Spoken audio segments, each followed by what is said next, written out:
போதை ஒழிப்பு என்கின்ற தலைப்பிலே நாங்கள் கலந்துரையாடுகின்றோம். போதை ஒழிப்பு என்கின்ற பொழுது இன்றைக்கு நமது நாட்டிலே முழுமையாக இதை இல்லாமலாக்க வேண்டும் என்கின்ற ஒரு முடிவுக்கும் நமது நாட்டு அரசாங்கம் போதைப் பொருள் என்று எந்த லிஸ்ட்ல வரும், எதெல்லாம் வரும், உலகத்துல எதுவெல்லாம் போதைப் பொருளுக்கு பயன்படுத்தப்படுகிறதோ அவைகள்ல கொஞ்சமும் ஹராம், அதிகமானதும் ஹராம். இஸ்லாத்துடைய தீர்ப்பு. ஆனால் சுயரூபத்தை மறைத்திருக்கின்றார். அவருடைய சுயரூபம் வெளிப்படும் வரைக்கும் தெரியாது இந்த வேலையை தான் செஞ்சாரண்டு. அப்படி நிறைய பேர் இன்றைக்கு சமூகத்தில் போதை வியாபாரம் பண்ணக்கூடியவர்கள், சாலிஹீன்கள் இருக்கிறாங்க, இறைநேசர்கள், அல்லாஹ்வுடைய அடியார்கள். அவங்கள நீங்க எடுத்து பாருங்க, அவங்களோட வரலாற்றை நீங்க எடுத்து பார்த்தா பாவத்தை வெறுத்திருக்கிறார்கள், பாவிய வெறுக்கல அவங்க.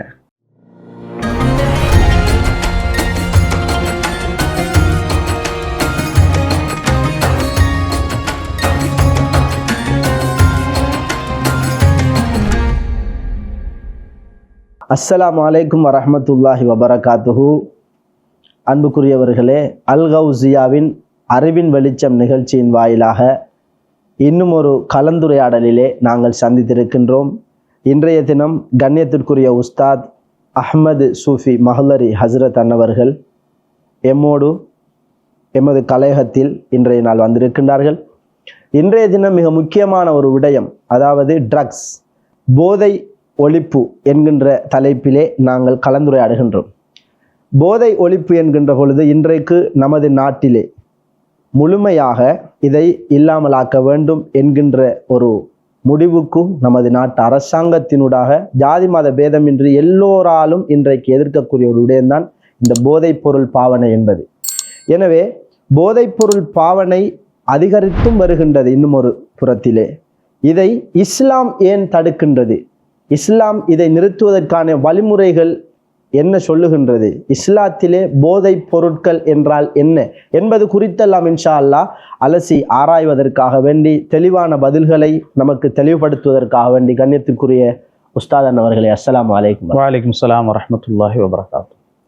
எல்லா மதத்தவர்களிலும் இந்த போதைப் பொருளுக்கு அடிமைப்பட்ட மக்கள், மனிதர்கள் இருக்கின்றார்கள் தான். ஆனால் எல்லா மதங்களும் இந்த போதைப் பொருள் பாவனையை வெறுக்கின்றது தான்.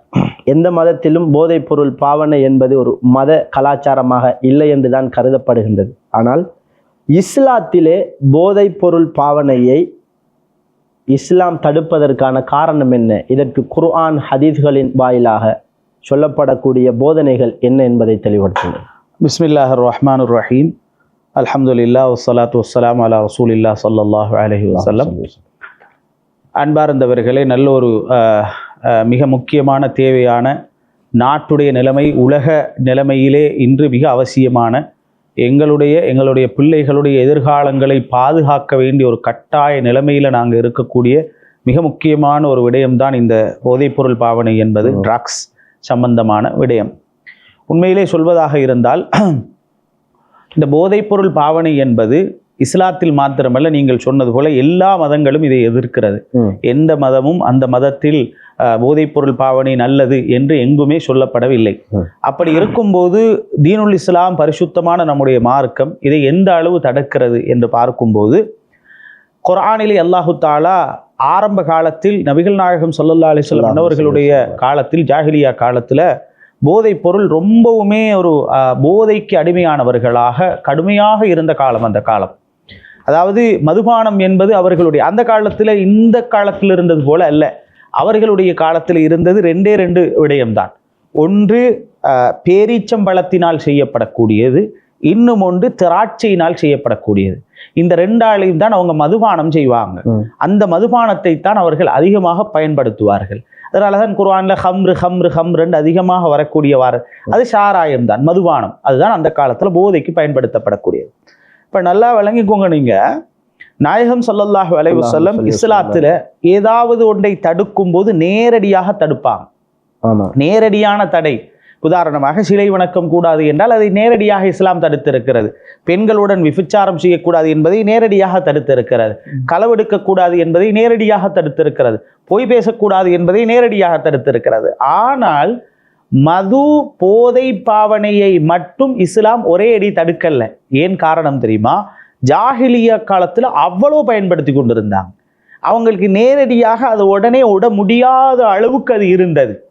அதனால தான் அல்லாஹு தாலா முதலாவது அவர்களுடைய புத்திக்கு ஒரு விருந்தை கொடுத்தான். புத்திக்கு என்னன்னு கேட்டால், நீங்க இந்த செய்யக்கூடிய இந்த மது போதை பொருள் அல்லது போதை பாவனைகள்ல ஃபீஹிமா இஸ்முன் கபீர் வ மனாஃபிஉ லின்னாஸ், உங்களுக்கு பெரும் பாவம், பெரும்பாலான பெரிய பாவம் அல்ல, பாவமும் இருக்கிறது, அதே நேரத்தில் உங்களுக்கு பிரயோஜனமும் இருக்கிறது. பிரயோஜனம் என்றால் என்னன்னா அதையும் தப்பா விளங்கிடக்கூடாது. பிரயோஜனம் என்றால் அவங்க மதுபானத்தை வியாபாரம் பண்ணுவாங்க. யாரு? அந்த ஜாஹிலியா காலத்துல. அப்ப அவங்க வியாபாரம் பண்ணும்போது அவங்களுக்கு பணம் கிடைக்கும். அதைத்தான் இஸ்லாம் சொன்னது. அல்லாஹ் சொன்னார், உங்களுக்கு பிரயோஜனமும் இருக்கிறது, ஆனால் பாவம் இருக்கிறது, அதனால கிடைக்கக்கூடிய கெடுதி இருக்கிறது. அக்பரும் இன்னஃபீம், அதோட பிரயோஜனத்தை விட ரொம்ப மோசமானது எது? அதுல கிடைக்கக்கூடிய பணத்தை விட அதுல கெடுதி ரொம்ப மோசமானது. அல்லாஹ் ஒரு புத்திக்கு ஒரு மெசேஜை கொடுத்துட்டு, அப்பயும் அந்த காலத்துல இஸ்லாத்தை ஏற்றுக்கொண்டவங்க கூட மது பழக்கத்துல தான் இருந்தாங்க, போதை பழக்கத்துல தான் இருந்தாங்க. பின்னால் அல்லாஹு தாலா பார்க்குறாங்க என்ன நடக்குதுன்றா, தொழுகையில மது போதையில போய் தொழ ஆரம்பிச்சுட்டாங்க. தொழ ஆரம்பிச்சு இந்த நம்ம படிக்கிறோமே உலூமுல் குர்ஆன்ல அது தெளிவாக போடப்பட்டிருக்கும், திபியான் போன்ற கிதாபுகள் இருக்கும். ஒரு சஹாபி தொழுவிச்சாரு, குல் யா அய்யுஹல் காஃபிரூன் லா அஅபுது மா தஅபுதூன்ன்றதை அஅபுது மா தஅபுதூன், நீங்கள் வணங்குறதே நான் வணங்குறேன்னு ஓத ஆரம்பிச்சுட்டான். ஏன்? அவருக்கு மது போதையில. பின்னால் அல்லாஹு தஆலா குர்ஆன் ஆயத்தை இறக்கினான், லா தக்ரபுஸ் ஸலாத்த வ அன்தும் சுகாரா, நீங்கள் போதையுடன் என்ன செய்ய வேண்டாம், தொழுகைக்கு போக வேண்டாம் என்ற ஒரு வசனத்தை அல்லாஹு தஆலா கொடுத்தார். அப்ப அறவாசி தடை பண்ணப்படுது, ஃபுல்லா இல்லை, அறவாசி தடை பண்ணப்படுது. அப்ப என்ன செஞ்சாங்க, தொழுகைக்கு மட்டும் போதை இல்லாம போவாங்க, மற்ற டைம்ல போதையில் இருப்பாங்க. அப்படி இருந்தாங்க. ஏன்னா இஸ்லாம் அவ்வளவுதான் தடுத்தது.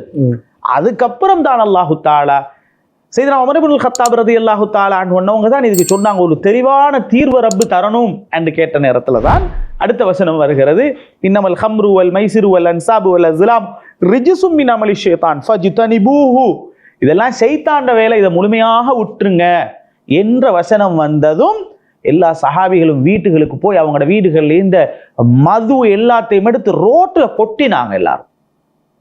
இப்ப நல்லா கவனிங்க, சிலை வணக்கத்தை உடனே தடுத்தது, அதே நேரத்தில் மற்ற பாவங்களை எல்லாம் உடனே தடுத்த இஸ்லாம் ஏன் இதை கொஞ்சம் கொஞ்சமாக தடுத்தது என்றால், அவ்வளவு தலைவிரிகோலமாக ஆடிக்கொண்டிருந்த சந்தர்ப்பம். ஆனால் இது தடுத்து நிறுத்தப்பட வேண்டும் என்பது அல்லாஹ்வுடைய கட்டளை. நபிகள் நாயகம் ஸல்லல்லாஹு அலைஹி வஸல்லம் பண்ணவங்க, நீங்க சொன்னீங்கல்ல அல்லாஹு தஆலா குர்ஆனில, அதாவது போதை அல்லது மது இது மாதிரி இருக்கக்கூடியதை எவ்வளோ தடுக்கிறான்னு குர்ஆன் ஆயத்தை கேட்டீங்கன்னா நிறைய இருக்குது குர்ஆன் ஆயத்து.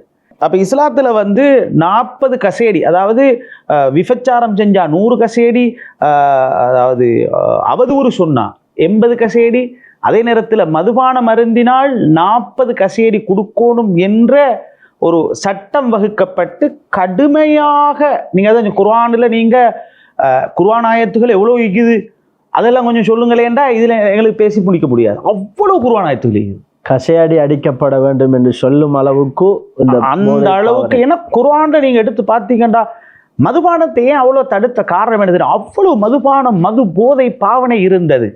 அது மட்டும் இல்லாம நீங்க ஒரு கேள்வி ஆரம்பத்துல சொன்னீங்க, ஏன் இஸ்லாம் இதை தடுக்குது என்று ஒரு கேள்வியாக உங்கள்ட்ட வந்தது. ஏன் தடுக்கிறது காரணம் என்ன? நபிகள் நாயகம் ஸல்லல்லாஹு அலைஹி வஸல்லம் சொன்னாங்க, இந்த போதை பழக்கம் என்பது எல்லா பாவத்துடைய அடிப்படை மதுதான், அதனால் தான் இஸ்லாம் தடுக்குது. ஏன்னா மதுபானத்தை அருந்தி அல்லது போதையில் இருக்கக்கூடிய ஒரு மனிதனுக்கு உம்மாக்கும் மனைவிக்கும் வித்தியாசம் தெரியாது, மனைவிக்கும் சகோதரிக்கும் வித்தியாசம் தெரியாது, கொண்டு வந்து வச்சிருக்கிறது சாராயமா பிளேண்டியான்னு அவனுக்கு வித்தியாசம் தெரியாது இல்லையா, டைமு தொழணுமென்று அவனுக்கு தெரியாது, ஹராம் தெரியாது, ஒண்ணுமே அவனுக்கு தெரியாது. அப்ப எல்லா பாவத்துடைய அடிப்படையும் என்ன? அது போதை. அது மட்டும் இல்லாம நல்லா கவனிங்க, சுருக்கமா சொல்றேன் நான் உங்களுக்கு. மனுஷன் நல்லா படைச்சான்ல ஆதம் அலைஹிஸ்ஸலாத்தை படைச்சு வச்சு அல்லாஹ் தஆலா என்ன ஷரம் பண்ணி சொன்னான், யாருக்கு? ஆதம் அலைஹிஸ்ஸலாத்துக்கு ஷரம் பண்ணிங்க. மலக்குகள் டைம் இப்லீஸ் என்ன சொன்னான்? ஏலான் நான் சிரம் பண்ணிய மாட்டேன் அப்படின்னு சொல்லி பெருமை அடிச்சான். அல்லாஹ் சொன்னா நீ காஃபிரா போயிரு அப்படின்னு சொன்ன நேரத்துல இப்ப அல்லாஹ்ட்ட ஒரு சவால் விடுறான். யாரு? இப்லீஸ். என்ன சவால் விடுறான்? சரி பரவாயில்ல, நான் இந்த மனிதர்களை நான் வழிகெடுப்பேன், எனக்கு நீ ஒரு அவகாசம் தரணும். அல்லாஹ்ட்ட கேட்கிறேன், நான் மனுஷனை வழிகெடுப்பேன் என்று சொன்னதுக்கு அப்புறம் அல்லாஹ்ட்ட கேட்கிறேன், எனக்கு ஒரு டைம் தரணும். என்ன? எனக்கு ஆயுள நீளமாக்கி தரணும். சரி, அல்லாஹ் தாலா சொன்னா நீ அருமை நாள் வரைக்கும் உனக்கு ஆயுள தந்துட்டேன். தந்ததுக்கு அப்புறம் அவன் சொல்றான் நான் எல்லாத்தையும் வழிகெடுத்து காட்டுவேன். ஆனா அப்பவே இப்லீஸ் சொன்னா இல்லா இபாதக மின்ஹுமுல் முக்லஸீன், நல்லடியார்கள் என்னால வழிகெடுக்க முடியாதுன்னு அன்றைக்கே சொன்னான் இப்லீஸ். அவனுக்கே தெரியுது அவங்கள வழிகெடுக்க முடியாது, ஆனால் நான் எல்லாரையும் வழிகெடுப்பேன். இப்ப நல்லா கவனிச்சு பாருங்க, நான் எல்லாரையும் வழிகெடுப்பேன் என்று இப்லீஸ் அன்றைக்கு சொன்னான். குர்ஆன் என்ன சொல்லுது? போதைய நீங்க உடுங்க, அது ஷைத்தாண்ட வேலை. அவன் சபதமுட்ட என்ன, நான் வழிகெடுப்பேன். எதை வச்சு வழிகெடுப்பேன்? போதையை வச்சு தான் வழிகெடுப்பேன். அப்ப இஸ்லாத்துல எல்லா நாயம் ஸல்லல்லாஹு அலைஹி வஸல்லம் சொல்றது எல்லா பாவத்தின் அடிப்படையும் என்ன? போதைதான். திடீரென்று ஒருத்தன் களவெடுத்தான், தேடி பாருங்க போதை. விபச்சாரத்தில் ஈடுபட்டான், போதை. எல்லா விடயத்தையும் நீங்கள் எடுத்து பார்த்தாலும் எல்லா பாவத்துடைய அடிப்படை போதை. அதனாலதான் இஸ்லாம் அதை கடுமையாக தடுத்திருக்கிறது. போதை பாவனையில் உள்ளவருக்கு போதை பாவித்ததன் காரணத்தினால் கசையடி என்று சொன்னீர்களே, கசையடி என்று சொல்லுகின்ற பொழுது இந்த கசையடியை பப்ளிக் அடிக்கணுமா அல்லது ரகசியமான முறையிலே? அது எவ்வாறு, அதனுடைய விதம் எப்படி? அதை நம்ம இந்த நாட்டில் செய்ய முடியாது. நல்லா விளங்குங்க. விபச்சாரம் செஞ்சா 100 அடி கசை அடி கொடுக்கறது, 80 கொடுக்கறது, 40 கொடுக்கறது. அவன் போய் போலீஸ்ல சொல்லி விட்டான்னா அடிச்சவன் உள்ளு போவான். அப்படி இந்த நாட்டில் அதை செய்ய இயலாது. இஸ்லாமிய நாடாக இருந்து ஒரு இமாமுடைய ஆட்சி நடக்கும் போது இஸ்லாமிய ஆட்சியாக இருந்தால் அந்த சட்டத்தை நிறைவேற்றலாம். இப்ப சொல்லுங்களேன், ஒரு வயசாளி 60 வயசு 70 வயசு அவரை போட்டு 40 கசையடி கொடுத்து, கசையடி என்னன்னு கேட்டால் ஒரு அந்த இது கம்பு மாதிரி இருக்கும், ஒரு கம்பு, சாதாரண கம்பு. அதை அடிக்கிறதுல முறை இருக்குது. ஒரு முறை வச்சு 2வது அடியில் மூத்தா போயிட்டாருன்னா என்ன செய்யறது? அடித்தவர் தான் ஜெயிலுக்கு போவான். அதனால இந்த நாட்டில் அதை செய்ய முடியாது. இஸ்லாமிய நாடாக இருந்தால் 2 சாட்சிகளை வச்சு அடிக்கணும். அடிக்கிறதுடைய மெயினான நோக்கம் அவருக்கு வலிக்கணும், இந்த பெரம்பு வச்சு கண்ட வாக்கில் விழுக்கிறது அதல்ல நோக்கம். அந்த செயலை வச்சு இனிமேல் இவரை செய்ய விடாமல் இருக்கிறதுக்கு ஒரு அடையாளம், அல்லது அவரை அடி வாங்கினவர், கசையடி வாங்கினவர் என்ற ஒரு எண்ணம் வருமே, அதிலிருந்து அவரை அடுத்த தடவை போகாம தடுக்கிறதுக்குரிய ஒரு வழிதான் அது. அது பப்ளிக்காக நடக்குமா அல்லது ரகசியமாக? பொதுவாக அதை நிறைவேற்றுறதுக்கு 2 ஆண்கள் இருந்தால் போதுமானது. விபச்சாரத்திலையும் அப்படித்தான், 2 ஆண்களை வச்சு நிறைவேற்றலாம். அது ஃபுல்லா பப்ளிக் எடுத்து நடத்தணுமென்று இல்லை. ஆனால் இஸ்லாமிய ஆட்சியாக இருந்தால் விபச்சாரம் செஞ்சா அவங்களுக்கு கசையடி கொடுக்கறது மட்டுமல்லாம அவங்களை 1 வருஷம் நாடு கடத்தணும். நாடு கடத்துறன்னா அவர் அந்த ஊருக்கு எடுக்கக்கூடாது. இதுவெல்லாம் எதுக்கு தெரியுமா? எதிர்காலத்தில் அவரை செய்ய விடாமல் தடுக்கிறது என்பதுதான் அதனுடைய நோக்கம். போதைப் பொருட்களில் பாவனையில் ஈடுபடக்கூடியவர்களை இன்றைக்கு நம்முடைய சோசியல் மீடியாவில் நிறைய பார்த்து கொண்டிருக்கின்றோம். வீடியோஸ்கள், இவர் மாட்டிக்கொண்டாரு, இவர் விற்பனை செய்கின்றார், அப்படியெல்லாம் நம்முடைய சமூகத்தை சகோதரர்களே பப்ளிக் படுத்தி கொண்டிருக்கின்றார்கள். இவ்வாறு பப்ளிக் படுத்துவதனால்தான் அதை பயன்படுத்துபவர்கள் திருந்துவார்கள் என்று இருக்கின்ற பட்சத்திலே இவர்கள் பப்ளிக் படுத்தி அவரை அசிங்கப்படுத்துவதாக கூறுகின்றார்கள். இதை குறித்து இஸ்லாமிய நிலைப்பாடு? பொதுவாக எந்த ஒரு பாவமாக இருந்தாலும் அந்த பாவத்தை செஞ்சவனை பாதுகாக்கிறது நம்ம கடமை. அவனை அசிங்கப்படுத்துறது, அவனை கேவலப்படுத்துறது அது நாங்கள் செய்யக்கூடாது. இப்போ ஒரு புதிய சமீபத்தில் ஒரு செய்தி கூட பார்த்தேன். ஒரு ஆணும் ஒரு வாலிப பெண்ணும் ஒரு ஆணும் ஒரு ரூம்ல ஏதோ விபச்சாரத்தில் ஏதோ மாட்டிக்கொண்டாங்கன்ட்டு அது எல்லாருமே ஷேர் பண்றாங்க. நான் சொல்றேன், பொதுவாகவே பாவத்தை நாங்கள் தடுக்கணுமே தவிர பாவத்தை தடுக்கணும், ஒரு மனிதனை அசிங்கப்படுத்தக்கூடாது. அதை நாங்கள் விளங்கி வச்சுக்கொள்ளணும். இவன் அப்படிப்பட்டவன் இப்படிப்பட்டவன் என்று முத்திர குத்திர இல்லை. நம்ம பார்த்தோம், ஒரு இலங்கையில ஒரு வருஷத்துக்கு முன்னால ஒரு ஊர்ல ஒரு பஜார்ல ஒரு ஃபோன் களவு போச்சு. ஒரு ஃபோனு களவு போச்சு. ஒரு பெண் போய் களவாண்டான். அதை களவாண்டதை அவன் வீடியோ எடுத்து போட்டான். அதில் நான் சும்மா இடையில ஒரு நாள் பார்த்தேன், அதோட ஷேர்ஸ் மட்டும் 850K. அவ்வளோ பேர் என்ன செஞ்சுருக்கிறாங்க, அதை ஷேர் பண்ணிக்கிறாங்க. எதை? அந்த பெண் திருடினது அந்நிய கடையில் பெரும்பான்மை குஃபார்களுடைய பௌத்த மத சகோதரர்கள், திருடப்பட்டவங்களும் அப்படியான இடம் தான். ஆனால் அதில் உள்ள போய் பார்த்தா ஷேர் பண்ணதுல நம்மளும் வீக்கிறாங்க, முஸ்லீம்களும் வீக்கிறாங்க. ஒரு பாவத்தை, ஒரு விபச்சாரத்தை, ஒரு தவற கண்டா அந்த பாவத்திலிருந்து அவனை திருத்துறதுக்குரிய வழியை பார்க்கணுமே தவிர அதை வெளியில பேசி அசிங்கப்படுத்துறது இஸ்லாம் சொல்லித்தார வழி அல்ல. அதனால தான் அந்த கசேடிக்கு கொடுக்கிறதாக இருந்தால் கூட அதற்கென்னும் சில ஒழுக்கங்கள் இருக்குது. இப்போ இந்த நீங்கள் படிச்சிருப்பீங்க, மாயிஸ் இப்னு மாலிக் ரலியல்லாஹு தஆலான்னு ஒன்னவங்க இன்னி ஜனைத்து நான் விபச்சாரம் செஞ்சுட்டேன் என்று சொல்லும்போது நாயம் ஸல்லல்லாஹு அலைஹி வஸல்லம் என்ன சொன்னாங்க, இல்லை நீங்கள் செஞ்சிருக்க மாட்டீங்க போங்கண்டா. அந்த பக்கம் திரும்பினாங்க, அந்த பக்கம் வந்துருந்தாங்க. இந்த பக்கம் திரும்பினாங்க, இல்லை இன்னி ஜனைத்து. ஏன் ஸல்லல்லாஹு அலைஹி வஸல்லம் அப்படி செஞ்சாங்க? அவரோட மானத்தை பாதுகாப்பதற்கு. கடைசியா அவர் சொன்னார், நான் விபச்சாரமே செஞ்சேன் என்று சொல்லும்போது தான் ஸல்லல்லாஹு அலைஹி வஸல்லம் அவரை கல்லெறிந்து கொள்ளும்படி கட்டளை போட்டாங்க இல்லையா? போதை என்பதற்கு இஸ்லாம் கொடுக்கின்ற அதாவது வரையறை, அறிமுகம், இஸ்லாம் இதைத்தான் போதை என்று சொல்லுகின்றது என்றால் அதனுடைய வரையறை என்ன? அடுத்தது இன்றைக்கு நவீன காலத்தில் நிறைய பேர்கள் கூறி போதை பாவனைகள் நடக்கின்றது. இதுவெல்லாம் இஸ்லாம் சொல்லக்கூடிய வரையறைக்குள் வருமா? போதைப் பொருள் நல்லா கவனிக்கணும். இது ரொம்ப நல்ல கேள்வி, இது தேவையான கேள்வி. போதைப் பொருள் என்று எந்த லிஸ்ட்ல வரும், எதெல்லாம் வரும்? உலகத்துல எதுவெல்லாம் போதைப் பொருளுக்கு பயன்படுத்தப்படுகிறதோ அவைகள்ல கொஞ்சமும் ஹராம், அதிகமானதும் ஹராம். இஸ்லாத்துடைய தீர்ப்பு. எதுவெல்லாம் மனிதனுடைய புத்தியை சீர்குலைக்குமோ, நல்லா விளங்கிக்கொள்ளும். புத்தியை சீர்குலைக்கிறேன்டா என்ன விளங்குதானே உங்களுக்கு? ஆள் முழிச்சு கொண்டிருக்கிறாரு, ஆனா ஆள் சிந்தனையில் சுய சிந்தனையை இழக்கச் செய்வது. அப்பதானே அவன் எல்லாத்தையும் செய்வான். சுய சிந்தனையை இழக்கச் செய்யக்கூடிய அனைத்துமே போதை தரக்கூடியவைகள் தான். அந்த போதை தரக்கூடிய அனைத்துமே ஹராம் தான். இப்ப நல்லா இன்னொரு விஷயத்தை நீங்க கவனிக்கணும். சிலவைகள் இருக்குது, அது போதைக்குரிய பொருட்கள். நல்லா பயன். இந்த காலத்துல சாராயம், அந்த பியரு, அடுத்தது ஐஸு, அடுத்தது குடு, கஞ்சா, என்ன முசீபத்துல நிறைய பேரெல்லாம் சொல்றாங்களே. சின்ன காலத்துல பிள்ளைகள் ஐஸ் வாங்கி தாங்கன்னா ரொம்ப சந்தோஷம். இப்ப ஐஸ் என்றாலே பயமா இருக்கு. ஐஸ் என்ற பேச்சே பேச பயமா இருக்கு. அது நல்ல ஒரு பேர், அது குளுமையான ஐஸ். அந்த ஐஸ் மோசமானது பயன்படுத்தப்பட்டு கொண்டு இல்லையா?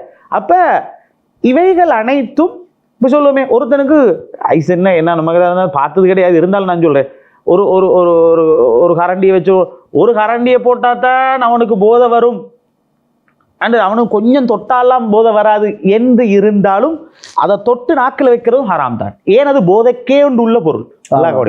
சிலார்கள் சொல்லுவாங்க, நான் ஃபர்ஸ்ட் டைம் டெஸ்ட் பண்ணி பார்ப்பதற்காக வேண்டி மத்தாக்கள் எல்லாம் செய்கிறாங்களே, நம்மளும் கொஞ்சம் பார்ப்போமே என்பதற்காக வேண்டி செஞ்சு பார்த்தேன், அப்பையும் ஹராமா? எல்லாம் ஹராம். அதான் சொல்லு, ஒவ்வொரு பொருளும் போதை கண்ட உள்ள பொருள் அதிகமானது அதை போதையை ஏற்படுத்துமாக இருந்தால் அதில் கொஞ்சமானதும் ஹராம் தான். இது அதிகமாக பயன்படுத்தினா அது போதை வருமென்றது, அதுல கொஞ்சத்தை பாவிக்கிறதும் ஹராம் தான். இப்போ இன்னும் ஒரு கேள்வி வரலாம். தேன்பானி இருக்குதுல்ல, தேன்பானி நல்ல ஒரு பொட்டில் ஃபுல்லா அடிச்சா அவனுக்கு போதை வந்துடும். அப்படியா? அடிச்சு பார்த்தா நீ தேன் அந்த மருந்து நான் சொல்ல வர சப்ஜெக்ட் விளங்கி கொள்ளணும். தேனை ரொம்ப நல்லா குடிச்சிட்டு அவன் படுத்துருவான், அவனுக்கு மயக்கம் வந்துடும். ஏன் அது?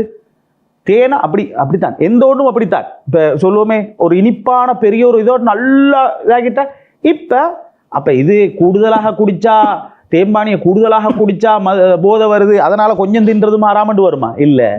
ஏன் தேன் போதைக்குரியது அல்ல. நல்லா விளங்கணும் நீங்க. மதுபானம் என்பது போதைக்குரியது. அதை நிறைய குடிச்சால்தான் போதை வரும் என்று இல்லை, அது போதைக்கே உள்ளதினால அதை கொஞ்சம் குடிக்கிறதும் ஹராம், கூடுதலாக குடிக்கிறதும் ஹராம். ஐஸ் என்றது போதைக்கே உள்ளது, அதை கொஞ்சம் தொட்டு பார்க்கறது ஹராம், கூடுதலாக குடிக்கிறதும் ஹராம் தான். அதுல போதை வந்தாலும் வராவிட்டாலும் நல்லா வணிக்கணும். ஆனால் தேன்பானி என்றது போதைக்குள்ளேயே ஒரு பொருள் அல்ல. அது அவன் எல்லாம் மீறி குடிச்சிட்டான், அவனுக்கு மயக்கம் வந்ததுக்காக வேண்டி தேன்பானி ஹராம்னு சொல்ல முடியாது. எதுவெல்லாம் போதை கண்டுள்ள பொருட்களோ, அதை நான் சொன்னேன், புத்தியை சீர்குலைக்கிறது அப்படின்னா அவனோட சுய சிந்தனையை இழக்க வைப்பது எதுவெல்லாம், அவைகள் எல்லாமே போதைக்குரியதுதான், அது ஹராமானதுதான். சில போதை உள்ள மருந்துகளை, போதை அதாவது ட்ரக்ஸ் கலக்கப்பட்டிருக்கக்கூடிய டேப்லெட்ஸ் அல்லது வேற ஏதாவது மருந்துகளை வைத்தியர்கள் சொல்லுகின்றார்கள், உங்களுடைய நோய்க்கு இதை நீங்கள் அருந்தினால் லேசாகும் என்று சொல்றார். இப்போ அது ட்ரக்ஸ் கலக்கப்பட்ட ஒரு மருந்து. இதை பாவிப்பதற்கு இஸ்லாம் என்ன சொல்லுகின்றது? வரையறை ஏதாவது இருக்கின்றதா? எந்த மருத்துவர்கள் சொன்னாலும் நல்லா விளங்கிக்கோங்க, அல்லாஹு தஆலா, நல்லா கவனிங்க, இது பொதுவான ஒரு சட்டம். அல்லாஹு தஆலா ஹராத்துல ஷிஃபாவை வைக்க மாட்டான். இது ஹதீஸ். அது அல்லாஹு தஆலா ஹராத்துல ஆரோக்கியத்தை வைக்க மாட்டான். நீங்க உலகத்தில் எத்தனை டாக்டர் சொன்னான்னு சொல்லுங்க, ஹராத்தில் அல்லாஹ் ஷிஃபாவை வைக்க மாட்டான்.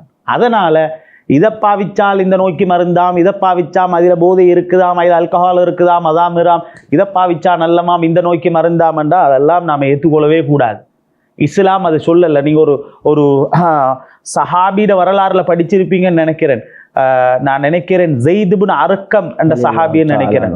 அவங்க வந்து சஹாபியா தாபியான்னு கூட எனக்கு சந்தேகமா இருக்கு, தாபியன்னு நினைக்கிறேன். அவங்க வந்து அந்த பெரிய வரலாறு அது, அவங்களோட காலை வெட்டணும் அண்ட் ஒரு நிலைமை வருது அவங்களுக்கு. அவங்களோட காலை வெட்டணும், மருத்துவர் சொல்றாரு காலை வெட்டணும் அண்டு சொல்றாங்க. இப்போ இது சரியான செய்தி, இது அது ஃபுல்லாக அதை பற்றி பேசுறதாக இருந்தால் அது வேற. அப்போ அவர்கிட்ட கேட்குறாங்க, இப்போ காலை வெட்டணும்னு சொல்லிச்சேன்னா அவர் கால் முழுக்க அந்த நோய் ஏறிக்கொண்டு வருது. அப்போ அவருடைய நண்பர் ஒரு அரசர் அவர் சொல்கிறாரு, இப்போ எப்படி சரி இவருக்குரிய மருந்தை கொடுத்துடணும், அப்போ காலை வெட்டணும் அப்படின்னு சொல்லும்போது அப்போ கேட்குறாரு இவர், இந்த மனிதர் கேட்குறாரு, நான் எப்படி இதை வெட்டும்போது நான் எப்படி இருக்கேன்னு கேட்டா, கொஞ்சம் மதுபானம் குடிச்சுவோம், அப்போ உங்களோட சிந்தனை மாறிடும், நாங்கள் அப்படி தான் வெட்டுவோம் அப்படின்னாங்க. அப்போ அவர் சொன்னார், அல்லாஹ் ஹராமாக்கினதை நான் ஒரு காலம் என்ன செய்ய மாட்டேன், ஹலாலாக்க மாட்டேன், குடிக்க மாட்டேன்னுண்டாங்க. சொல்லி போட்டு சொன்னாங்க. அப்போ எப்படி வெட்டுறதுன்னு, நான் தொழும்போது வெட்டுமோன்னாங்க. அவர் தொழும்போது அவரை காலை வெட்டி எடுத்தாங்க. தொழுது முடிச்சதுக்கு அப்புறம் அவர் கேட்டாங்க, வெட்டிட்டீங்களான்னு கேட்டாங்களாம். அது மட்டும் இல்லாமல் அந்த சஹாபியை பாருங்க, சஹாபின்னு தான் நினைக்கிறேன், சமீபத்தில் கூட அது சம்பந்தமாக பார்த்தேன். அந்த காலை அவரோட கையில் கொடுத்ததோடு அல்ஹம்துலில்லாஹ்ன்றாராம், புகழ் அனைத்தும் அல்லாஹ்வுக்கு. சொல்லி போட்டு, யா அல்லாஹ் இந்த காலினால் ஏதாவது பாவங்கள் செஞ்சிருந்தா இதை மன்னிச்சுக்கோன்னு அவர் துவா கேட்டாராம். அப்போ அந்த கட்டத்தில் கூட அடே காலை வெட்டப்படும். இப்போ நீங்கள் சொல்லுவோம், நோய்க்காக வேண்டி குடித்தோம், அதுக்காக வேண்டி பயன்படுத்தினோம், அந்த டாக்டர் சொன்னார், இந்த டாக்டர் சொன்னார், காலை வெட்டும் போது கூட அவர் என்ன செய்யலை. இந்த காலத்தில் இன்ஜெக்ஷன் அடித்து மறுப்பூசி இருக்குது, இந்த காலத்தில். அந்த காலத்தில் அது இல்லை, இருந்தாலும் அவர் பயன்படுத்தலை அதை. ஏன் காரணம், நல்ல வேலைக்கு பொதுவான ஒரு சட்டம், ஹராத்தில் அல்லாஹ் ஷிஃபாவை வைக்க மாட்டான். சில நண்பர்கள் கூற நான் கேட்டிருக்கின்றேன், எனக்கு அது சம்பந்தமான அறிவு இல்லை, ஆனால் அவர்கள் கூறுவதை கேட்டிருக்கின்றேன். நாங்கள் அருந்தக்கூடிய டெப்லெட்ஸ் அல்லது மருந்துகள், ஹாஸ்பிட்டலில் தரக்கூடிய மருந்துகள், இந்த மருந்துகளில் அதிகமானதில் ட்ரக்ஸ் கலக்கப்பட்டிருக்கின்றது என்று சொல்லியிருக்கின்றார்கள். இது உண்மையா பொய்யான்னு தெரியாது, ஆனால் மருத்துவத்திற்காக இஸ்லாத்திலே அந்த ட்ரக்ஸ் பயன்படுத்துவதற்கு கொஞ்சம் கூட அனுமதி கிடையாது, ஒரு நிபந்தனையில் அடிப்படையில். அதாவது சில சட்டங்கள், அதாவது அது சொல்லுவாங்க மிம்மா யஹ்ஃபா அலல் அவாமன், அது மிம்மா யஹ்ஃபா அலல் அவாம் என்பதை நாம் பகிரங்கத்தில் மக்களுக்கு நம்ம எதையும் திறந்து கொடுப்பது அவ்வளவு நல்லது. அதனால நாம அதை அந்த விடயத்தில் மிக பக்குவமாக நடந்து கொள்வது நல்லது என்பது என்னுடைய பணிவான வேண்டுகோள். எனவே அல்லாஹு தாலா அதில் ஒரு ஷிஃபாவை வைக்க மாட்டான் என்ற ஒரு நம்பிக்கையில் நாம் இருப்பது சாலச் சிறந்தது என்று நான் நினைக்கிறேன். போதைப்பொருள் பாவித்து அதற்கு அடிமையாகிய ஒருவர், அவர் போதைப்பொருளும் பாவிக்கின்றார் ஒரு சைட்டில், மற்ற பக்கத்தால் ஐவேளை தொழுகையிலும் விடுவர்றார், நோன்பு ஜக்காத் இது எல்லாத்துலேயும் கிளியராக இருக்கிறார். ஆனால் அவர் ட்ரக் யூஸ் பண்ணக்கூடியவராக இருக்கிறார். இந்த ட்ரக்ஸுக்கு அடிமையானவர்கள் தொழுதால் இவர்களுடைய தொழுகையின் நிலைமை, மற்ற இபாதத்தினுடைய நிலைமை என்ன? ட்ரக்ஸு வந்து பாவிக்கிறவங்க மட்டுமல்ல, பெரிய பெரிய வியாபாரியே பெரிய பெரிய இபாதத்தாளிகள், வியாபாரி மாதிரி இருக்காங்கல்ல, அவங்க கூட பாவிக்கிறவங்க மட்டுமல்ல, பெரிய பெரிய இபாதத்தாளிகள் அவங்க தான். இப்போ ஒரு இடத்துல நான் நினைக்கிறேன், பாகிஸ்தானில் எங்கேயோ ஒரு இடத்துல ஏர்போர்ட்டில் ஒருத்தர் மாட்டிப்பட்டார். அவர் தாடிக்குள்ளே வச்சுக்கொண்டு வந்திருக்கிறாரு எதை, போதைப் பொருளை. அப்போ அவர் அழகான சூரத்து, பெரிய தாடி, ஆனால் தாடிக்குள்ளே தாடி கொஞ்சம் வித்தியாசமாக இருக்குதுன்னு பார்த்தா அவர் மாட்டிக்கொண்டார். போகிற போக்க பார்த்தா இந்த தாடியெல்லாம் செக் பண்ணுவாங்க, எல்லாம் நடக்கும், அது நடக்க வேண்டிய வேலை தான். ஏன்னு கேட்டனால் அந்த மாதிரி தான் இருக்குது. 5 நேரம் தொழுகிறோம்னா நல்லா கவனிங்க.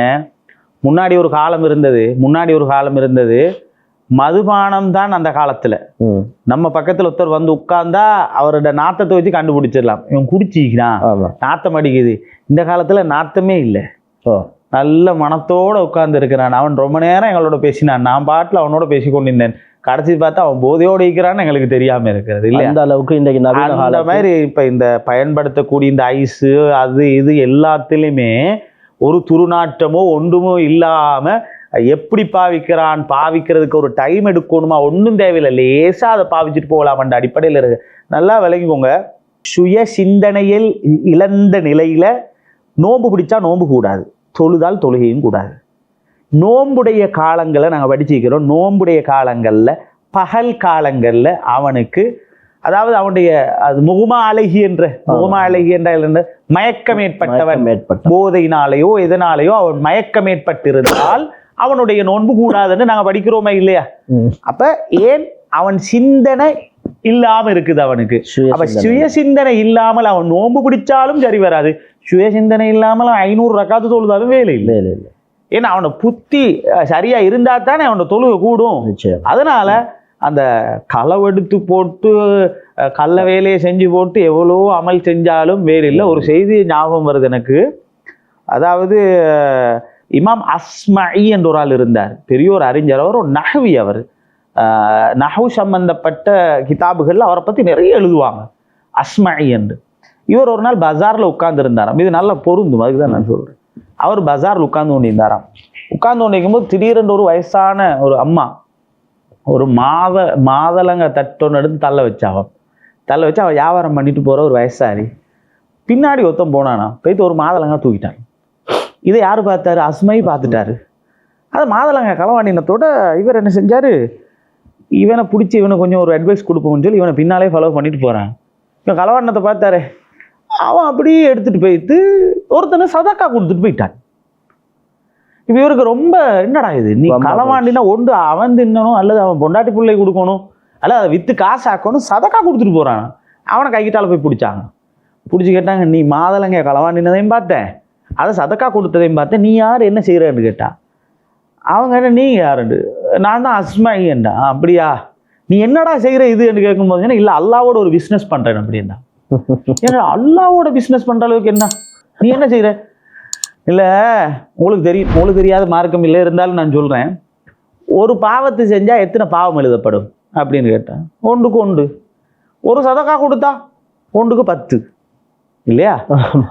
ஆமாம் உண்மைதான் அப்படின்னா. அப்போ அவர் சொன்னாராம், சரி நான் இப்போ களவாண்டினேன், ஒரு பாவம் கிடைச்சாச்சு, சதக்கா கொடுத்தேன் 1க்கு 10 கிடைச்சாச்சு, அதுலேருந்து 1 கழிச்சாலும் எனக்கு 9 லாபம்.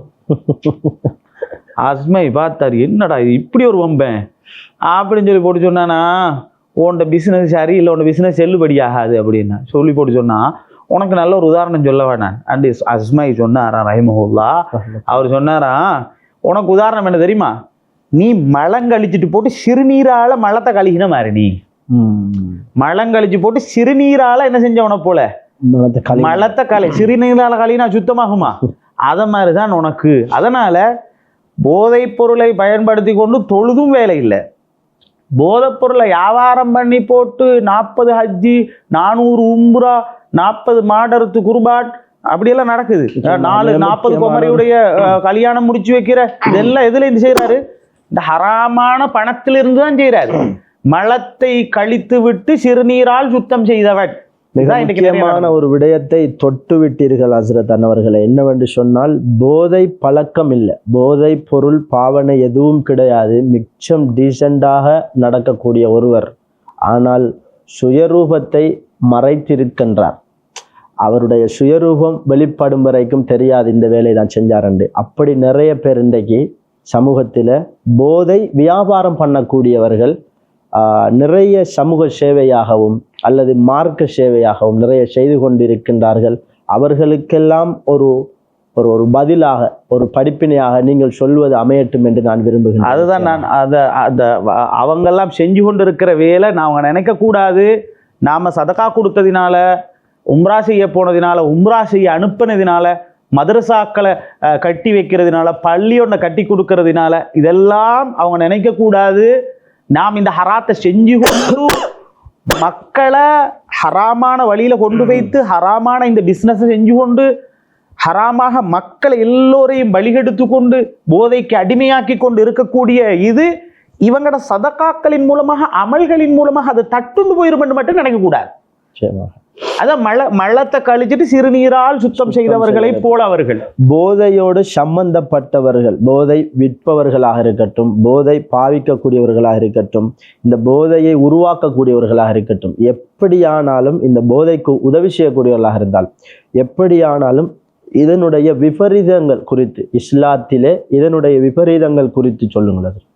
இஸ்லாத்தில் சொல்லப்பட்டிருக்கிற கூடிய இதனுடைய விபரீதங்கள், பொதுவாக போதையை பயன்படுத்திய ஒரு மனிதன் அவன் எவ்வாறு இருப்பான், அவனுடைய நிலைமை என்ன அந்த ஹதீதுகளை பார்க்கும்போது நபிகள் நாயகம் ஸல்லல்லாஹு அலைஹி வஸல்லம் அந்த காலத்துல ஹம்ரு தான் இருந்தது, கூடுதலாக மதுபானம் இருந்தது. அல்லாஹு தாலா அவனுக்கு சொர்க்கத்துடைய ஹம்ரை கொடுக்க மாட்டானாம். அவனுக்கு சொர்க்கத்துல மதுபானம் இருக்கும், மதுபானத்துல போதை இருக்குமா, அந்த மதுபானத்துல போதையும் இருக்கும்.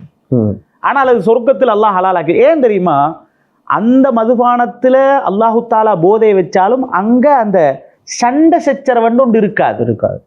அதனால அந்த சொர்க்கத்துடைய மதுவை அல்லாஹு தாலா அவனுக்கு அருந்த விட மாட்டான். அருந்து அப்படின்னா என்ன அர்த்தம்னு கேட்டால், அவனுக்கு சொர்க்கம் போகக்கூடிய பாக்கியத்தை அல்லாஹு தாலா கொடுக்க மாட்டான். இஸ்லாமிய சட்டப்படி அந்த போதையை பயன்படுத்திய நபர், நாங்க முன்னால சொன்னது மாதிரி 40 கசையடி கொடுக்கணும், திரும்ப மதுபானம் அருந்தினால் திரும்ப 40 கசையடி கொடுக்கணும், திரும்ப மதுபானம் அருந்தினால் திரும்ப 40 கசையடி கொடுக்கணும். மட்டுமல்லாது அவர் கடுமையாக அவர் கண்காணிக்கப்பட வேண்டிய ஒருத்தர், முழுமையாக அவர் கண்காணிக்கப்படணும். அவர் என்ன செய்கிறார், எப்படி போறாரு. இந்த காலங்களில் நீங்க பார்த்தீங்கன்னு கேட்டால் அதிகமாக இதுல பாதிக்கப்பட்டிருக்கிற யாரு தெரியுமா, நாங்க கவனஈனமாக இருந்த நிறைய பேர்கள். சமீபத்திலேய கணிப்பீடை நம்ம எடுத்து பார்த்தோம்னா 2,30,980 மாணவர்கள், பாடசாலை மாணவர்கள் இதுல அடிமையாக இருக்கிறாங்க. மட்டுமல்லாது சிறைச்சாலைகள், ஸ்ரீலங்காவில் இருக்கக்கூடிய ஜெயில்களில் இருக்கக்கூடிய குற்றவாளிகள்ல 61% ஸ்ரீலங்காவில் 61% போதைப் பொருள் பாவித்தவர்கள் அல்லது போதைப் பொருள் சம்பந்தமானவர்கள். முக்காவாசி பேர். உலக மட்டத்தில் நீங்க எடுத்தா 3.3 அந்த கணக்கு 100க்கு உலக மட்டத்தில் 3.3% போதைக்கு அடிமையானவர்கள். இது சமீபத்துடைய ரிப்போர்ட். இது அது மட்டும் இல்லாம இன்னும் ஒரு கருத்தொன்று வெளியிட்டிருக்கிறாங்க. எப்படின்னு கேட்டால், நல்லா கவனிங்க, பெரிய வயசாகினா, உதாரணமாக 25-30 வயசுல ஒருத்தன் போதைக்கு அடிமையாகிறான்டா, அவன் 13 to 14, 15 இந்த கெப்ல அவன் கொஞ்சம் சேரு தொட்டு பார்த்துருப்பானான். உங்களுக்கு விளங்க நான் சொல்ல வர்றது, அவன் அந்த வயசுல கொஞ்சமாவது அதை பாவிச்சிருந்தால்தான் பெரும்பாலானவங்க பெரிய வயசாகும் போது அந்த போதை பக்கம் அவன் ஆசை ஊட்டப்பட்டவனாக இருப்பான. நான் பார்க்கும்போது ஸ்ரீலங்கா இப்போ ஒரு அல்லாஹ் பாதுகாக்கணும் சரியான ஒரு மோசமான லெவல்ல இருக்கிறேன்.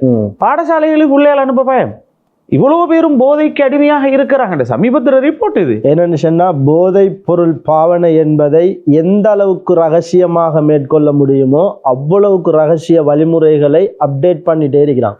நவீனகரமாக புதுசா கண்டுபிடிக்கிறாங்க, புதிய பேர்கள் வந்து இப்படியான சமூகத்துல இஸ்லாமிய சமூகம் நாங்கள் இதை நிறுத்துவதற்கு, ஒரு போதைப் பொருளை பாவிக்கக்கூடிய ஒரு குழுவை, ஒரு தனிநபரை நாங்கள் சந்திக்கும் பொழுது, போதை பாவனை செய்யக்கூடியவரை நாங்கள் பார்க்கும் பொழுது, எங்கள் முஸ்லிம்கள் ஒவ்வொருவருக்கும் இருக்க வேண்டிய கடமை என்ன, செய்ய வேண்டிய சமூக, போதைக்கு அடிமையான ஒருத்தரை உடனே அவரை மட்டும் நிப்பாட்ட முடியாது. நான் ஆரம்பத்திலே சொன்னேன், இஸ்லாம் கூட 3 விதமாகத்தான் அதை தடுத்தது.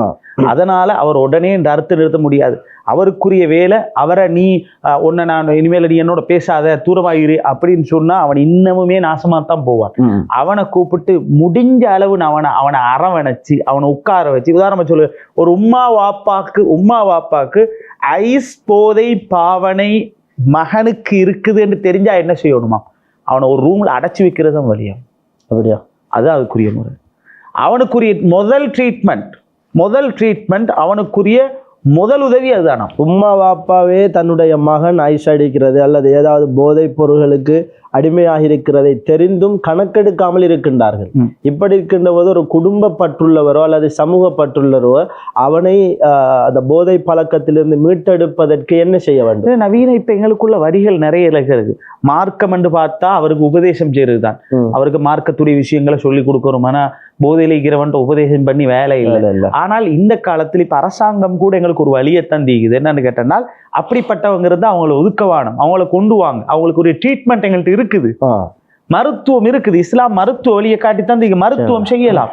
அப்ப கவர்மெண்ட் சொல்லுது, நாங்க அதுக்குரிய ட்ரீட்மெண்ட் வச்சிருக்கிறோம், அவர் ஓரமாக்கிறாதீங்க, அவரை கொண்டு வாங்க, அவருக்குரிய ட்ரீட்மெண்ட் எங்கள்கிட்ட இருக்குதுன்னு சொல்லும் போது ஒரு உமா வாப்பாவோ நீங்க சொல்ற மாதிரி சமுதாய பற்றுள்ளவனோ அவனை அணுகி கூப்பிட்டு நீ இப்படி போகாத, அப்ப அவன் கேட்பான் நான் என்ன செய்ய, நான் உனக்குரிய ட்ரீட்மெண்ட்டை சொல்றேன் வா என்று அவனை அழைச்சி அவனுக்குரிய ட்ரீட்மெண்ட்டுக்குரிய வழியை செய்யறது தான் இந்த காலத்தில் அவனை பாதுகாக்கிற வழியை தவிர அவனை ஓரமாக்கி வரட்டி விட்டு நீ என்னோட பேசாதே என்னோட சம்பந்தம் பெறாதே அப்படின்னு சொல்றது என்னை பொறுத்தவரை நம்ம விளங்கி கொள்ளணும்.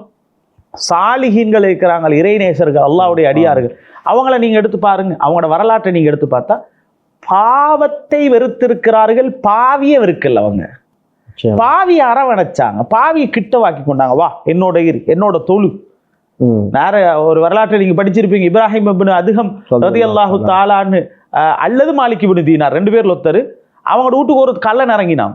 கள்ளன் இறங்கினத்தோட அவன் உடல்லாம் சுத்தி தேடினானாம், ஒன்றுமே கிடைக்கலையாம்.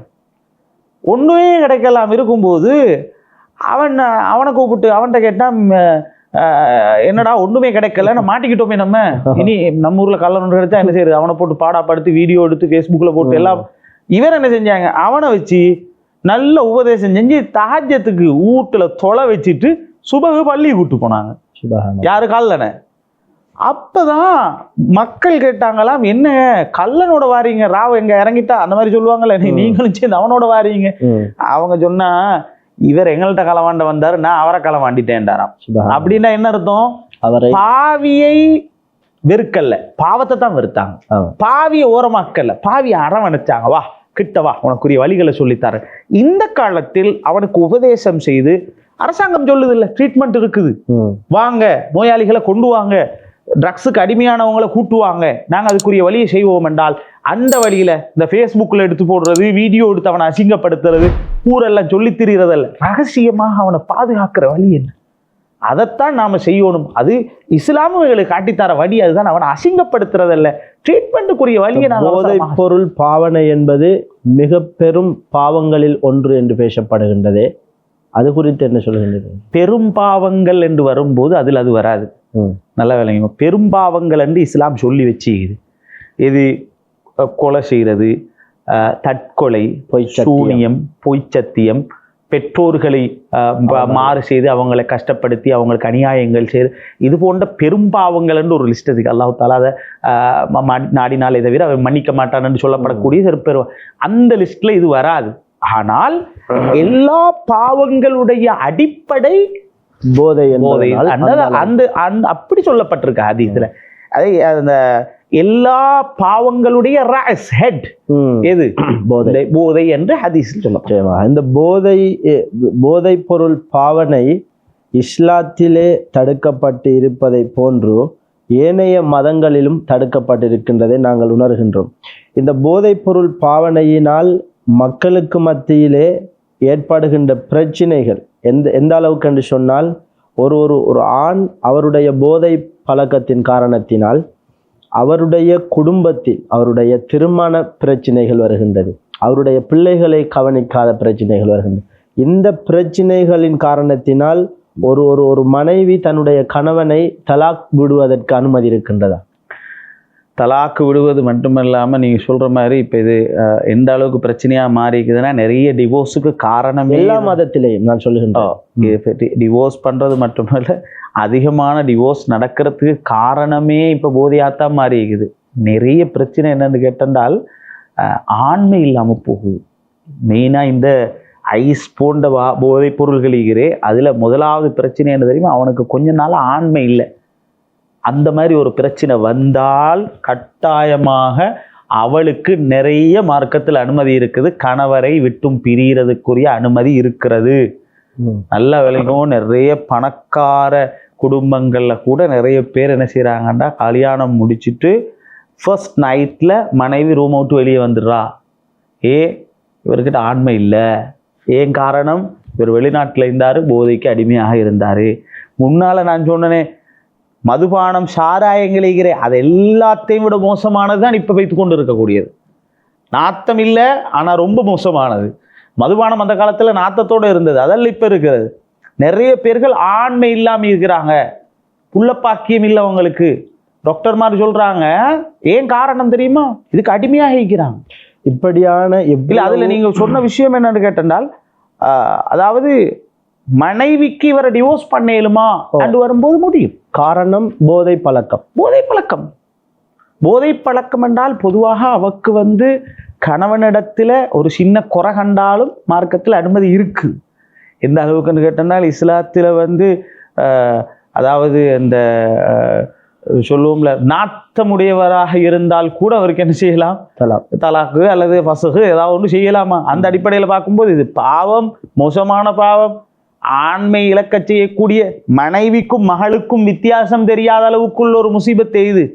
அதனால கட்டாயமாக அவருக்கு அனுமதி இருக்கிறது. திருத்தி அவரை வாழ வைக்க முடியுமாக இருந்தால் நல்லது. அனுமதி இருக்குதான்னு கேட்டால் அனுமதி இருக்கிறது. உபதேசம் நிறைய பண்ணப்பட்டும் நிறைய குமுறல்கள் கெஞ்சி விடுங்கள் என்று சொல்லப்பட்டும் கூட விடாமல் அதையே போதையிலேயே மூழ்கி இருக்கின்றார்கள். கேட்கப்பட்ட பொழுது அவர்கள் சொல்லக்கூடிய பதில் அந்த அளவுக்கு கவலை, அந்த அளவுக்கு அவர்களுடைய மன அழுத்தம், இந்த மன அழுத்தத்தின் காரணத்தினால் இருக்க முடியவில்லை, போதை இதை பாவித்தான் எனக்கு ரிலாக்ஸ் கிடைக்கின்றது, இவ்வாறெல்லாம் சொல்லுகின்றார்களே, இதற்கு என்ன தீர்வு? பொதுவாக அப்படி மன அழுத்தங்கள் சில பாடசாலை மாணவர்கள் சம்பந்தமான நான் சொன்னேனே தரவுகள், அதில் சில காரணங்கள்ல ஒன்று சொல்லப்பட்டது அதுதான். என்னன்னு கேட்டால் OL ரிசல்ட் நல்லா எடுக்கணுமென்றதுக்காக வேண்டி சில பேர் பாவிச்சிக்கிறாங்க. அது என்ன தெரியுமா, சில பேர் அட்வைஸ் கொடுக்குறாங்களாம், எக்ஸாம் டைம் கிட்ட ஆகும்போது கொஞ்சம் இந்த ஐஸை பயன்படுத்தி, அப்போ உனக்கு ராவலில் முழிச்சு படிக்கலாம், தூக்கம் வராது. நல்ல ரிசல்ட் எடுக்கணுமென்ற ஒரு மன அழுத்தத்துக்காக வேண்டி ட்ரக்ஸுக்கு அடிமையானவர்களும் ஸ்ரீலங்காவில் இருக்கின்றார்கள். அப்போ அப்படி பார்க்கும்போது மன அழுத்தத்துக்கு நாம இதை பயன்படுத்தினோம்னு சொல்ல முடியாது. இஸ்லாம் அதுக்குரிய வழியை சொல்லித்தருது. அதுதான் அந்த பழைய காலங்கள்ல இருந்த நாம சொல்றதாக இருந்த இந்த திக்ருடைய மஜ்லிஸுகள், இவைகள் எதுக்கு உருவாக்கப்பட்ட சொல்லுங்க, மன அழுத்தத்துக்குரிய ட்ரீட்மெண்ட்டே திக்ருது. அலா பிதிக்ர் இல்லா தத்துமை. இந்த காலத்துல அதுவும் ஒரு பெரிய முசீபத்து தான். திக்ரு மஜ்லிஸுகளுக்கு யாரும் வாரதில்லை, திக்ரு மஜ்லிஸ் விருப்பம் இல்லை, அல்லாஹ் அல்லாஹ்னு திக்ரு செய்ய விருப்பம் இல்லை. திக்ரு மஜ்லிஸுக்கு வாங்க, மன அழுத்தத்திலிருந்து உங்களுக்கு விடுபட வழி இருக்கிறது. நிச்சயமாக அவர்களுக்கு சார்பான காரணங்களை நிறையவே அடுக்கி கொண்டு போகின்ற பொழுது உபதேசம் செய்ய துவங்கின எங்களுக்கே பேசுவதற்கு வாயில்லை. ஏனென்றால் அவர்கள் ஒருவர் சொல்லக்கூடிய காரணம் என்னவென்றால், தன்னுடைய மனைவியின் குற்றச் செயல்களின் காரணத்தினால் தான் நான் இவ்வாறு இருக்கின்றேன், அவள் இவ்வாறு தவறுகள் செய்கின்றாள், நான் செய்ய வேண்டாம் என்றதை எல்லாம் செய்கின்றாள், அவள் இப்படியெல்லாம் தவறுகள் செய்கின்றாள் என்கின்ற பட்சத்திலே என்னுடைய மன அழுத்தம் காரணத்தினால் நான் இப்படி செய்கின்றேன் என்று நிறைய பேசிக்கொண்டே அவர்கள் போதை பாவித்ததை நியாயப்படுத்தி நிறைய விஷயங்கள் காரணங்களை சொல்லிக்கொண்டே போகின்றார்கள். உண்மையிலே இவர்களுக்கான தீர்வுகள் திக்ருடைய மஜ்லிஸ் போன்ற அல்லாஹ் திக்ரு அதிக இஸ்லாம் வழி சொல்லலாம் இல்லை. இன்னும் ஒன்று நல்லா விளையும், மன அழுத்தம் இல்லை. சஹாபிகளுக்கு இருந்த அழுத்தத்தை விடவா எங்களுக்கு இருந்துச்சு? நான் கேட்குறேன், நிம்மதியாக இருக்க முடிஞ்சது? எவ்வளவு மன அழுத்தங்கள், எவ்வளவு பிரச்சனை. ஒரு சஹாபிட வரலாற்றுல அல்லது ஒரு இமாமுடைய வரலாற்றுல மன அழுத்தத்துக்காக வேண்டி நாங்கள் போதையை பார்க்கணும், அதெல்லாம் சும்மா, அதெல்லாம் கதை. நம்ம கேட்டா சொல்லுவாங்க, அதுக்கு பல காரணங்கள் சொல்லுவாங்க. இந்த அதிகமாக மன அழுத்தம் என்று சொல்றதை விட நான் படித்த வரையில தவறான தோழமை, தவறான ஃப்ரெண்ட்ஷிப் தான் இதுக்குரிய மெயின் காரணம். உங்களோட ஃப்ரெண்ட்ஸ்மார்களில் யாராவது இப்படி பழக்கம் இருக்கிறாண்டா, முதலாவது வழி அவரை சேவ் பண்ணி ட்ரீட்மெண்ட்டை கொடுக்குற வழியை விட்டு போட்டு அவரை விட்டு நாம் கொஞ்சம் தூரமாகிறோண்டா எந்த வகையில், அவரை பாதுகாத்து அவருக்குரிய ட்ரீட்மெண்ட்டுக்குரிய வழி அமைச்சு போட்டு அவருடைய சுஹபத் என்ன நடக்கும் என்று கேட்டால் எங்களை நாளைக்கு அதில் கொண்டு வர வைக்கும். கொஞ்சம் பாவிச்சு பாரு, கொஞ்சம் வச்சு பாரு, கொஞ்சம் திண்டு பாரு. இப்படி அந்த கணிப்பீட்டில் நான் சொன்னனே, பாடசாலையுடைய எக்ஸாமுக்காக வேண்டி பாவிச்சவங்க கொஞ்சம் பாவிச்சு பாருன்ற தோழமைத்தனத்துக்கு அப்படி ஒரு லிஸ்டே கிட்டத்தட்ட 16 லிஸ்ட் இருக்கு. அதுல எந்தெந்த வழிகளில் போதைக்கு அடிமையானார்கள், அது கணிப்பீடு, சமீபத்துடைய கணிப்பீடு. அப்படி பார்க்கும்போது நிறைய விஷயங்கள் எங்களுக்கு மன அழுத்தத்துக்காக வேண்டி நாங்கள் இருக்கோம். அதெல்லாம் எந்த காரணமும் சொல்ல முடியாது. மன அழுத்தம் என்று வந்துட்டா மனுஷன் சோதிக்கப்படுவான் என்பது அல்லாஹ் நமக்கு தன்னை நியதி. அது சோதனையோட தான் மனுஷன் வாழணும் இல்லையா? அப்படி இருக்கும்போது மனதுக்கு நிம்மதி கிடைக்கணுமா? மார்க்கம் சொல்லும் வழி அலா பிதிக்ர் இல்லா தத்துமைன்னு இருக்கும். அல்லாஹ் திக்ர் செய்யும் போது மன அழுத்தம் மனிதனுக்கு குறைந்து நிம்மதி கிடைக்கும். போதையில கிடைக்காது. நாளைக்கு அது மன அழுத்தத்தை விட மோசமான வழியில அவனை கொண்டு போய் விட்டுரும். அதே போன்ற ஹஸ்ரத் இப்போ ஒரு ஒரு ஒரு நல்ல மனிதன் ஆனால் பார்த்தால் அவன் போதை பாய்க்கக்கூடிய ஒருவனை போன்றிருக்கின்றான் தோற்றத்திலே. உண்மையிலே அவன் போதை பாய்ப்பதும் கிடையாது, அதனுடைய தொடர்பே இல்லாத ஒரு பையன். அவனை பார்த்து இவன் போதை பாய்க்கக்கூடியவன் என்ற அபாண்டம், போதை குறித்து அபாண்டம் செலுத்தப்படுவதனுடைய தீர்ப்பு என்ன? அது இஸ்லாமிய நாடாக இருந்தால் நான் சொன்ன மாதிரி அவனின் மீது அவதூறு சொல்லி இருக்குது, அப்போ அவனுக்கு 80 கசையடி கொடுக்கணும். இதுதான் இஸ்லாமிய சட்டம். இன்னும் ஒன்று, அப்படி சொல்லுவது மார்க்கத்தில் எந்த வகையிலையும் அனுமதிக்கப்பட்டதல்ல, ஒரு பாவமான காரியம். போதை மட்டுமல்ல, எந்த ஒரு பாவத்தையும் தான் அவனின் மீது திணிப்பது அது நல்ல காரியம் அல்ல. சில பேர் இருப்பாங்க, அவங்களோட கண்கள் எந்த நேரம் சிவப்பாகவே இருக்கும். சில பேர் நோய் அப்படி இருக்கும் அவங்களுக்கு. அதனால் அதை வச்சுக்கொண்டு இவன் சாராயம் குடிச்சிக்கிறான், மது போதையில் இருக்கிறான்னு நாம சும்மா சொன்னால் அது நாம் அந்த பாவத்துக்குள்ளவர்களாக மாறுவோம். அந்த சில பேர் அப்படி இருப்பாங்க, ஒரே ரோட்டால் தொடர்ந்து ஒரு 10 நாளை பிரயாணம் பண்ணினா சொல்லுவாங்க, எங்கேயோ போயிட்டு வரான்டா இவனுக்கு ஏதோ தொடர்பு இருக்குதுன்னு சும்மாவே கட்டுவானோன். அதெல்லாம் இனி அல்லாஹ்விடத்தில் அவங்க அந்த பாவத்தை சுமக்க வேண்டும். அதுல சுமத்தாட்டப்பட்டவன் அல்லாஹ் இடத்துல அவன் தப்பிடுவான், அவனுக்கு நன்மை தான் கிடைச்சும் இவனை பத்தி குறை சொல்லும் போது.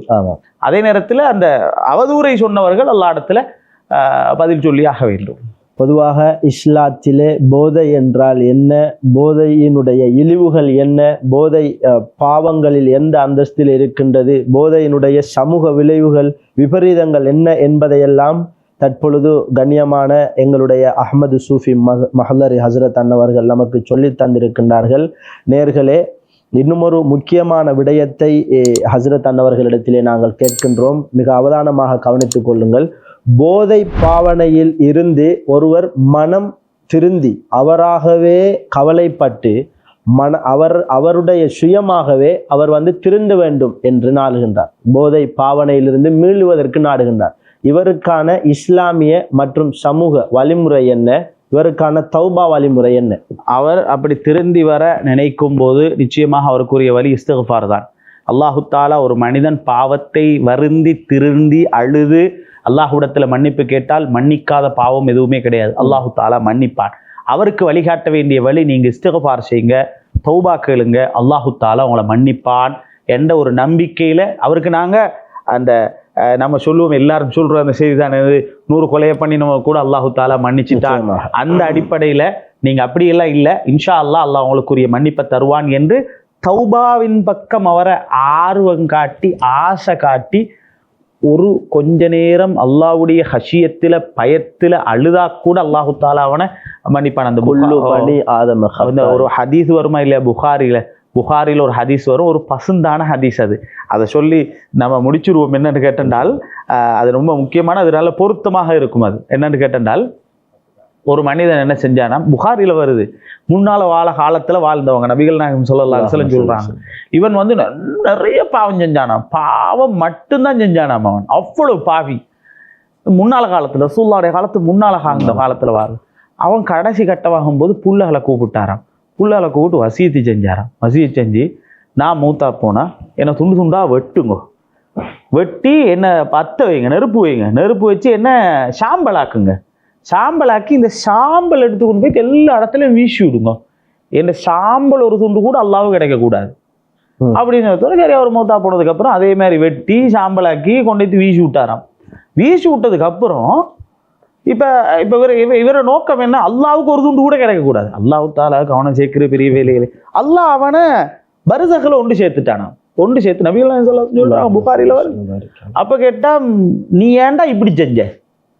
அப்ப அந்த மனுஷன் சொன்னானா, நான் இவ்வளோ காலம் பாவம் செஞ்சவன், நீ என்னை தண்டிச்சிருவாயோ என்ற பயத்துல தான் நான் இப்படி வெட்டி சாம்பலாக்கி பத்த வச்சு என்னை சாம்பலாக்கி வீச சொன்னேன் என்று சொன்னதோட அல்லாஹ் சொன்னானாம், நீ அந்த என்ன கொஞ்ச நேரம் பயந்தல்ல, நீ என்னை தண்டிப்பா என்று நீ பயந்தல்ல, அந்த பயத்துக்காக வேண்டி உன்னோட பாவம் எல்லாத்தையும் நான் மன்னிச்சிட்டேன் அப்படின்னு அந்த மனுஷனுக்கு அல்லாஹ் சொல்லும் போது, இதெல்லாம் இவன்கிட்ட சொல்லி இவனை தௌபாவுடைய வழிக்கு வா, திருந்து, நீ கடந்த காலங்களை யோசிக்காமல் எதிர்காலத்தை யோசித்து நீ முன் சென்று வா என்று அவனுக்கு வழிகாட்டுவதுதான் எங்களுடைய மிக முக்கியமான பொறுப்பு என்பதை ஞாபகப்படுத்தி கொண்டு, இதை பார்க்கக்கூடிய ஒவ்வொருவருக்கும் ஒரு சின்ன மெசேஜ் திரும்ப கடைசியாக நான் சொல்லிக்கொள்வது, இந்த கௌசியா மீடியா என்ற இதன் மூலமாக இதை பார்க்கக்கூடிய ஒவ்வொருத்தருக்கும் முடிஞ்ச அளவுக்கு யாரெல்லாம் இந்த போதையோட சம்பந்தம் பெற்றிருக்கிறாங்களோ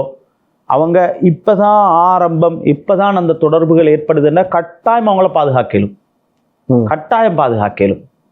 லேசான வழி ஆரம்பமாக இருந்தால் லேசாக அவங்கள பாதுகாக்க முடியும். இன்றைக்கு ட்ரீட்மெண்ட் சொல்லுது. அதனால முடிஞ்ச அளவுக்கு அவைகளை விட்டு ஓரமாகி எதிர்காலத்தை நினைச்சு நாம பயந்து கொள்வோம். இரண்டாவதாக, இந்த வியாபாரம் பண்ணக்கூடியவங்க, இதை வியாபாரம் பண்ணக்கூடியவங்க, பெரிய லாபம் பார்த்து அதில் வியாபாரம் பண்ணக்கூடியவங்க நல்லா விலைக்கு போங்க. உங்களுக்கு துனியாவும் கிடைக்காது, ஆகராவும் கிடைக்காது. உங்களோட பிள்ளைகள் மட்டுமல்ல, நீங்க மற்ற பிள்ளைகளையும் வழிகெடுக்கிறதுனால, நாசமாக்குறதுனால நிச்சயமாக அல்லாஹ்விடத்தில் இதுக்கு கட்டாயமாக அவர்கள் பதில் சொல்லி ஆகணும் என்று சொல்லி திருந்தி வாழ்வோம். நாம் திருத்தத்துக்குரியவர்களாக நாம் இருப்போம் என்று ஒரு நல்ல ஒரு மனதில் தைரியம் எடுத்து, அரசாங்கம் இதுக்கு முன் நிற்குது என்றால் நிச்சயமாக நாங்க அரசாங்கத்துக்கு துணையாக நாங்க நிற்போம். முஸ்லிம்கள் எல்லோரும் நிற்கணும், கட்டாயமாக நின்று இந்த நாட்டில் எதிர்காலத்தை நாம் பாதுகாக்க வேண்டும் என்ற ஒரு சபதத்தை நாங்கள் எடுத்து இன்ஷா அல்லாஹ் நாடளாவிய ரீதியில் இதுக்காக வேண்டி நாம் பாடுபடுவோம். அல்லாஹு தஆலா அந்த கூட்டத்தில் நம்மை ஆக்கட்டுமா. ஆமீன் ஆமீன். நிச்சயமாக போதை பழக்கத்திலிருந்து நாமும் தவிர்ந்து நம்மை பாதுகாத்து, நம்முடைய குடும்பங்களை பாதுகாத்து, நம்முடைய சமூகத்தை பாதுகாத்து சீரான ஒரு சமூகத்தை உருவாக்குவது நம் ஒவ்வொருவர்கள் மீதும் கடமை. அந்த அடிப்படையிலே கண்மணி நாயகம் ஸல்லல்லாஹு அலைஹி வஸல்லம் அன்னவர்கள் நமக்கு வழிகாட்டியிருக்கின்றார்கள். ஒரு பாவத்திலிருந்து தௌபா செய்யக்கூடியவர் தான் மிகவும் சிறந்தவர் என்று. மனிதர்கள் அனைவர்களுமே தவறு செய்யக்கூடியவர்கள் என்றால் அந்த தவறு செய்பவர்களில் சிறந்தவர்கள் தௌபா செய்யக்கூடியவர்கள். அந்த அடிப்படையிலே அல்லாஹு தஆலா நம் அனைவர்களையும் பொருந்தப்பட்ட நல்லடியாராக மாற்றுவானாக. இந்த வேளையிலே நாங்கள் எங்களுடைய கண்ணியத்திற்குரிய உஸ்தாத் அஹ்மது சூஃபி மஹல்லரி ஹஸ்ரத் அன்னவர்களுக்கு மனமார்ந்த நன்றிகள். ஜஸாக்குமுல்லாஹ் ஹைரா. நேர்கள் அனைவர்களும் எங்களுடைய அல் கௌசியா இந்த தளத்தினூடாக உங்களுடைய எல்லா விதமான மார்க்கம் சம்பந்தமான சந்தேகங்களை கேட்டு தெளிவு பெற்றுக் கொள்ளலாம் என்கின்ற செய்தியை சொல்லி விடைபெற்று செல்லும் நான் அஸ்ஃபான் கௌசி. அஸ்ஸலாமு அலைக்கும் வரஹ்மத்துல்லாஹி வபரகாத்துஹு.